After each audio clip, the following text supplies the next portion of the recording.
Bonjour à tous et bienvenue dans C'est quoi ton métier? Aujourd'hui, nous partons à la rencontre de Sabine Aliénor qui va nous faire découvrir le métier de créatrice de bijoux dans son atelier qui se situe à Mougins.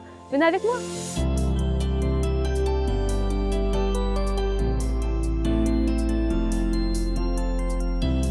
Je suis actuellement avec Sabine. Bonjour! Bonjour Clara. Vous êtes créatrice de bijoux. En quoi consiste votre métier? J'ai la chance de fabriquer des bijoux toute la journée. Quels sont les différents bijoux que vous pouvez concevoir? Alors, il n'y a pas de limite en fait. Je peux faire des bagues, des bracelets, des colliers. Ou plus récemment, on m'a demandé des bijoux un peu spéciaux pour mettre des secrets dedans, mais je vous en parlerai tout à l'heure. Lorsque vous débutez un projet, où commencez-vous? Par quoi? Alors, si c'est un projet demandé par un client, on va mettre le bijou sur ses pattes. C'est-à-dire que je vais faire un dessin, un croquis, rajouter de la couleur et voir avec la cliente, en général ce sont des femmes qui me demandent, si le bijou lui convient.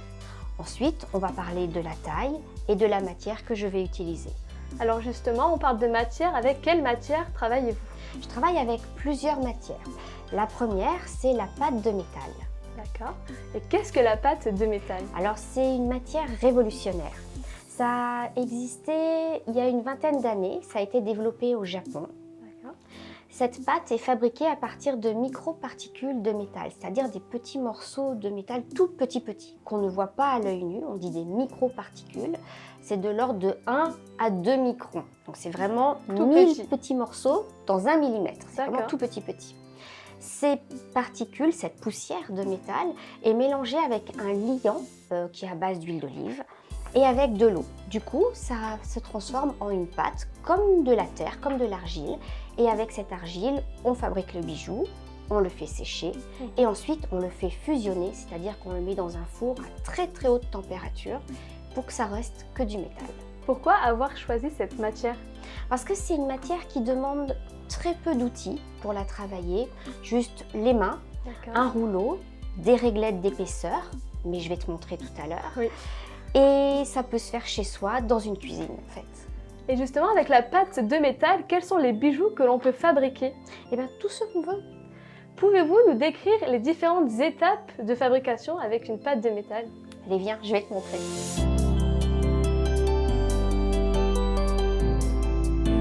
Quelle est la première étape pour confectionner un bijou avec de la pâte de métal? Eh bien, d'abord, on prend la pâte de métal, on prend la quantité dont on a besoin, on la ramollit en la malaxant comme de la pâte à modeler. Ensuite, on va mettre des réglettes d'épaisseur. Ça, c'est pour avoir une épaisseur régulière. Je prends de l'huile d'olive pour pas que ça colle, parce que la terre, ça colle. Et la pâte de métal, c'est comme la terre, ça colle aussi. J'en mets sur le rouleau et je peux commencer à étaler. Une fois que j'ai étalé à l'épaisseur que je veux, je découpe avec un cutter ou un scalpel. Je le mets en forme et je le fais sécher.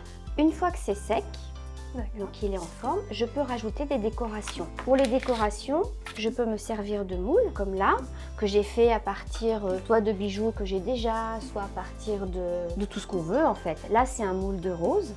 Donc on met la pâte dedans, ensuite on sort. Donc j'ai ma petite rose, je découpe autour pour enlever ce qui est en trop. Ensuite, si je veux, je peux mettre des pierres à l'intérieur. Alors évidemment, ce sont des pierres qui résistent à la température de cuisson. La température, c'est 820 degrés. Donc il faut prendre des pierres de laboratoire. Je la mets dans la fleur et ensuite je fais sécher. Une fois que c'est sec, je peux ensuite la rajouter sur le bijou que je suis en train de faire. Donc je vais la coller avec de l'eau, tout simplement. Je mets un petit peu d'eau au dos de la rose. Pourquoi la coller avec de l'eau?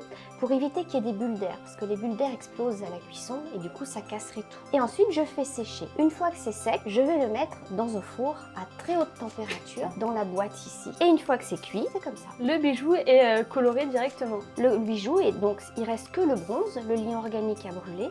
Et ensuite je le fais briller avec une petite brosse en métal. Et voilà.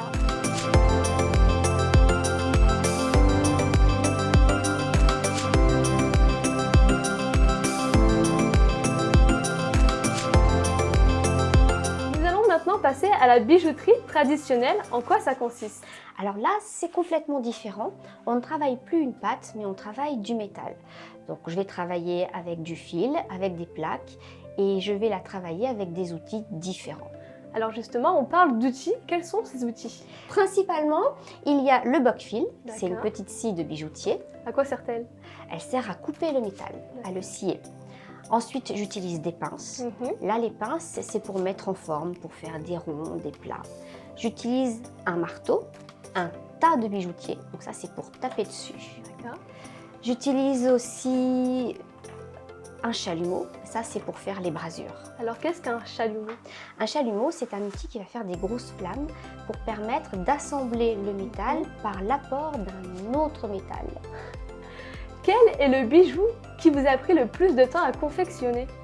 Alors, c'est un bijou en pâte de métal. C'est pour mettre dedans le petit secret dont je parlais tout à l'heure. C'est une dame qui voulait mettre des échantillons de parfum. Alors pourquoi il vous a pris autant de temps? Parce qu'il a fallu faire avec la réduction de la pâte. La pâte réduit à la cuisson, elle perd entre 20 et 30% de sa taille, ce qui est énorme. Et il a fallu refaire plusieurs modèles pour que l'échantillon de parfum rentre à l'intérieur.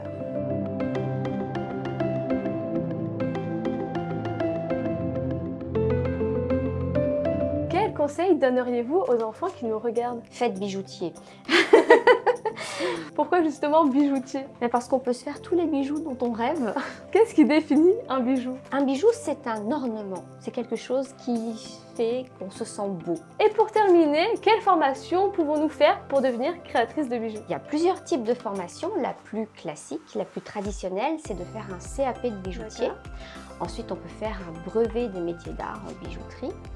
On peut sinon faire comme moi, c'est-à-dire en autodidacte, apprendre avec des livres ou avec des cours en ligne, ce que j'ai fait également. Ou sinon faire un stage chez un formateur. Merci Sabine d'avoir répondu à mes questions. Je vous retrouve tout de suite.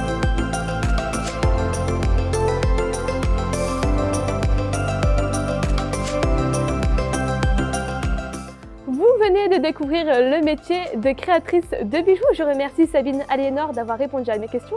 Et moi, je vous dis à bientôt dans un nouvel épisode de C'est quoi ton métier? Vous avez bien suivi l'émission? C'est parti pour le quiz! Quelle est la première étape pour créer un bijou? Le bijoutier réalise un croquis ou le bijoutier réalise un tableau?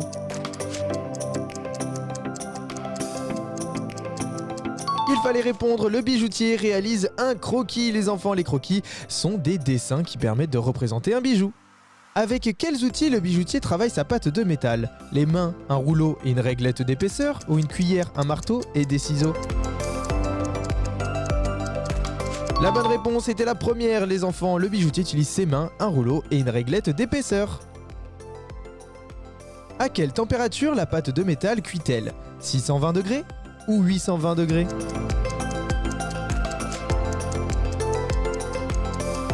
La bonne réponse était la deuxième, la pâte de métal cuit à 820 degrés. Félicitations les enfants, à bientôt pour un prochain quiz.